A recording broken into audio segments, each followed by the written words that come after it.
Noong nakaraang linggo, bumiyahe kami at naglakwatsa papuntang Tangalan, Aklan. At bago nga natin marating ang sinasabing lugar, so madadaanan muna natin itong bayan ng Pandan Antique. Kaya naman masasabi ko no na maganda talaga itong bayan ng Pandan dahil dito po matatagpuan yung Malumpati Cold Spring. Isa po ito sa dinadayo na paliguan dito sa bayan ng Pandan. At dito rin no matatagpuan yung Bugang River. Isa iyon sa pinakamalinis at pinakamalinaw na ilog sa buong Pilipinas. At dito rin sa Pandan, marami din ditong white beach na pwede nating puntahan at ma-enjoy yung napakagandang sunset dito. Kapag nga kayo ay bumiyahe papuntang Aklan, napakaganda nga ng view na inyong madadaanan dito sa Pandan Antique. At dito nga no sa boundary nitong Antique at saka Aklan, may napakaganda ditong bahay na itinayo. Ayan guys, diba napakaganda ng bahay. Mukha siyang resort pero bahay po siya. At dahil nga no sa sobrang init tapos wala akong dalang jacket at nag-decide nga kami na dumaan dito sa bayan or palengke ng Ibahay Aklan para bumili ng jacket. At pagkatapos nga no, tumuloy na kami sa biyahe papuntang Tangalan. At dito nga no sa Ibahay, madadaanan natin itong tulay na bakal. At itong lakwatsa nga ito no, so hindi siya planado. So biglaan lang po itong aming lakad na kami ay gagala papunta sa bayan ng Tangalan. Napakaganda nga ng view dito kapag dito kayo dumaan sa gilid ng dagat. So bali dalawa po yung pwede nating daanan doon po sa Campo Verde or dito sa gilid po ng dalampasigan or ng dagat na way papuntang Makato. So pwede kayo ditong dumaan kapag kayo po ay gustong makakita ng mga magagandang view. So marami rin ditong resort na nakatayo ngayon dito sa bayan ng Tangalan. Tapos dito guys sa kalsada, kasi bago ito, marami din ditong fine tree na ating madadaanan kapag tayo dito ay dumaan. At napakasarap nga at napakaganda nga ditong dumaan kasi bukod sa malamig ang simoy ng hangin, talagang may enjoy mo yung mga view dito. So isa na nga ito no sa mga view deck na pwede nating puntahan or magpa-picture dito sa Tangalan, Aklan. So actually marami ditong dumadaan at dito nga ay nagpapapicture or kumukuha ng mga video. So dito nga no sa lugar na ito, meron ditong itinayo na I Love Tangalan.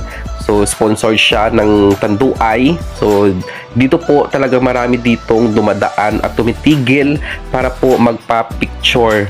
Ayan, napakaganda naman talaga kasi ng view dito, lalo na kapag hapon. Kaso nga lang nung dumaan kami dito or pumunta kami dito ay tanghaling tapat. At kung nakikita nyo yung bato na yan, pwede kayo diyang tumayo tapos magpa-picture kung gusto nyo makuha yung kabuang view doon sa kabilang side nitong Tangalan, Aklan. At doon nga sa baba no, white beach din po itong Tangalan, Aklan. Tapos pwede po kayo doon maligo sa baba. At dahil nga no, summer ngayon, kung makikita nyo maraming naliligo dyan sa baba para magpalamig. Ang kinagandahan din dito no, pwede kayong tumambay dito kasi may mga stall na rin na pwedeng bilhan ng tubig or ng pagkain dito. At mula nga doon no, sa aming pinagtigilan, so mga 3 minutes away lamang po, pwede tayong pumunta dito sa Hawili Falls. So 10 piso lamang po yung entrance fees. Nung pumunta nga kami dito, medyo walang tubig kasi kasagsagan pa rin ng summer.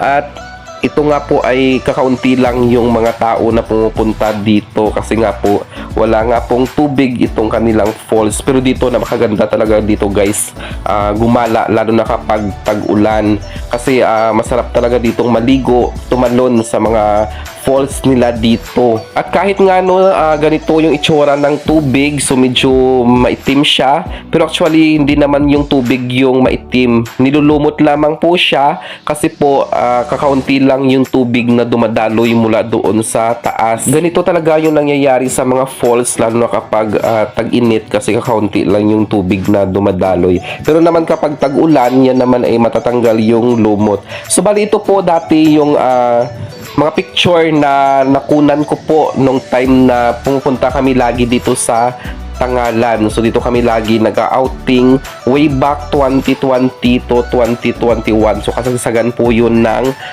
COVID at kami nga ay dito ay paraging nag-outing. So bali ganito po yung itsura nun dati noong malalim pa po yung tubig. So napakaganda po talaga ng view dito sa Tangalan, Aklan at napakasarap po dyan mag-swimming sa kanilang malinis at napakagandang falls dito. Nga no, talagang murang-mura lamang po yung entrance fee dito sa halagang 10 piso tapos 150 na cottage at may enjoy nyo na po yung magandang view at napakalinis na tubig dito sa Hawili Falls. At kung sawa naman kayo sa falls, pwede naman kayong tumawid sa kabila. Malapit lamang po doon ay dagat na po. May mga resorts din dyan na pwede ninyong puntahan at paliguan.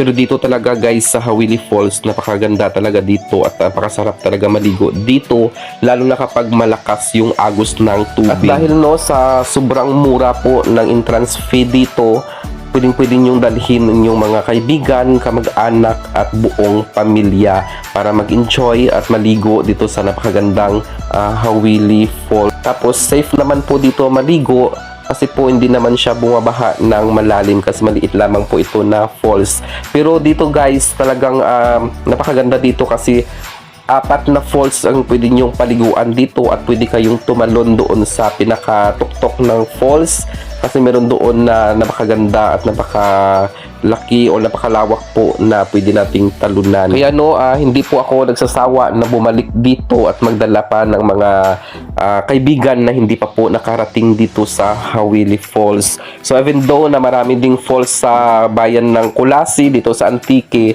pero isa po ito sa the best na falls na aking napuntahan, itong Hawili Falls kasi po napaka ganda talaga. Tapos yung entrance fee is murang-mura lamang po, affordable po. At saka yung falls na ito guys, pagbaba mo ng sasakyan, so andyan na agad. So mga 1 minute lang yung lalakarin mo, pwede mo na ma-enjoy itong Hawili Falls.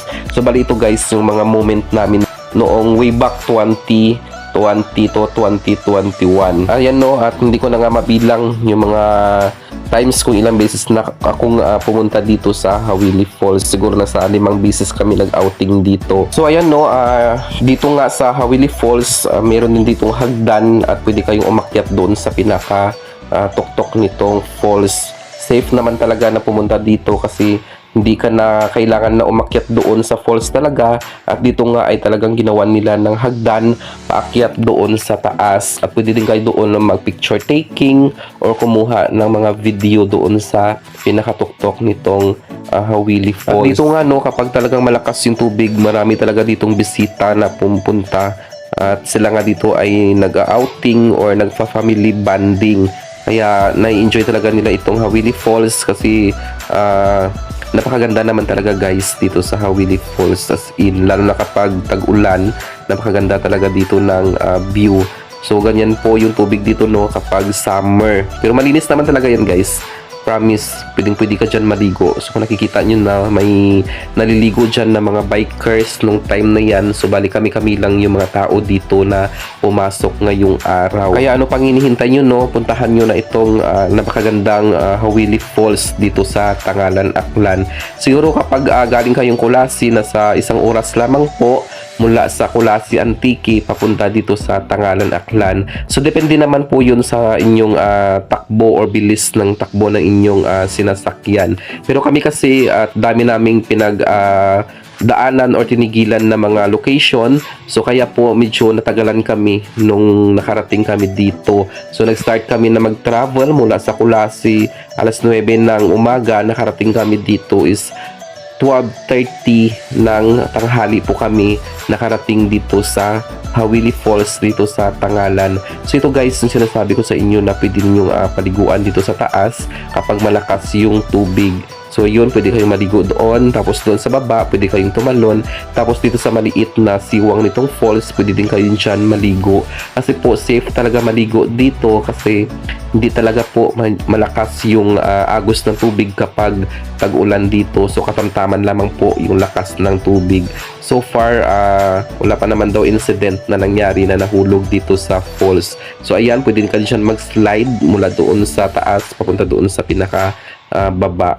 So ayan no, maraming salamat po no sa mga patuloy na nagsusuporta sa aking mga travel vlogs. At sana po wag po kayong magsawa na suportahan ng aking mga video na ina-upload sa aking YouTube channel at saka sa aking Facebook page. So hanggang sa muli, maraming salamat po at God bless po sa ating lahat.